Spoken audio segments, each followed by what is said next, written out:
আমি সচরাচর লাইভ করি না, আমি একদমই লাইভ করি না বললে চলে কোনো জায়গায়, কিন্তু আজকে করতে বাধ্য হলাম। তার কারণ বেলেঘাটা অঞ্চলে যখন ভারতীয় জনতা পার্টির ভাইয়েরা এখানে দেয়াল লিখছিল, তৃণমূলের হারমাদ বাহিনী এসে তাদের মারধর করে, মাথায় রঙের বালতি ঢেলে দেয়। এবং বারবার দেখছি বেলেঘাটা অঞ্চলে যখন কোনো মিটিং করতে যাওয়া হচ্ছে, কোনো বিজেপির মিটিং হোক, দেয়াল লিখন হোক, স্ট্রিট কর্নার হোক, মিছিল হোক, তার ওপর হামলা করাটা একটা তৃণমূলের নিত্য নৈনন্দিন ব্যাপার হয়ে যাচ্ছে। তাই আমরা ছুটে এসেছি, আমরা রাস্তায় নেমেই তার প্রতিবাদ শুধু নয় প্রতিরোধও করব, যে ঘটনাস্থলেও আমরা যাব।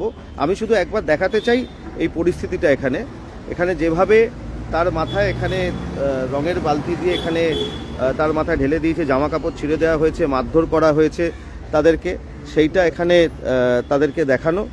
এবং যেভাবে বয়স্ক লোকও একজন ছিল তার মারধর করা হয়েছে, তাকে যেভাবে চশমা ভেঙে দিয়েছে, আমি তার কাছ থেকেই শুনবো। দেখুন চশমার অবস্থা, যেভাবে চশমা ভেঙে দিয়েছে, তার কাছ থেকেই আমি শুনবো যে কি হয়েছিল ঘটনাটা। প্রথমে এসে বলছে দেয়াল লেখা যাবে না, আমি বলছি যে কেন লেখা যাবে না, খানপুর ছেলে বলেই এর পাশে চর চশমা পড়ে গেল, তারপরে পিঠের মধ্যে দাম দুম মারলো, বলে চল এখান দিয়ে, লাথি মারলো, চল এখান থেকে, একদম স্টেট বললো বেরিয়ে যাচ্ছে।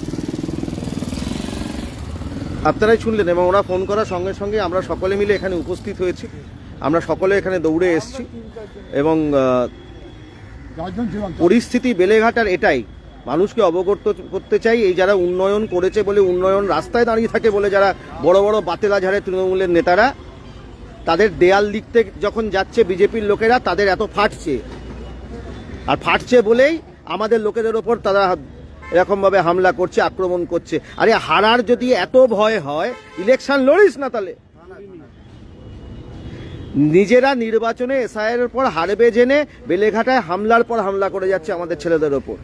আমরা তাই সকলে মিলে এখানে এসছি। এবং আর একবার আমি এই পরিস্থিতিটা আমি এখানে দেখাচ্ছি, আমি সৈকতকেও বলার জন্য বলবো। প্রথমে তো আমাদের দেয়াল লেখা হচ্ছিল, তখন ওরা প্রথমে 3-4 জন আসে, তারপরে হু করে আরও 30-40 জন বাইক নিয়ে ঢোকে, মিন্টুয়াকে ধাক্কা দিয়ে চত্তাপ্পর মারতে শুরু করে। তারপরে আমাকে ফেলে আরও 4-5 জন মিলে ঘুষি ঘাসা, আমি তো কোনো রকম মুখটা সেভ করেছি, পেটে ঘুষি, সানিকে মারে, ওদিকে গোপালদা আছে, গোপালদাকেও মারে, মানে এক একজনকে ধরেছে, 5-10 জন মিলে মারছে।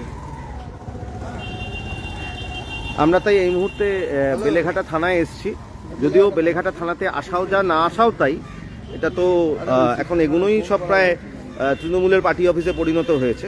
তবু আমরা এখানে একটা অভিযোগ দায়ের করতে এসেছি, অভিযোগ রেজিস্টার্ড থাকুক, এবং আমরা আমাদের যে প্রতিবাদ রয়েছে সেই প্রতিবাদ এখানে চলতে থাকবে আমাদের।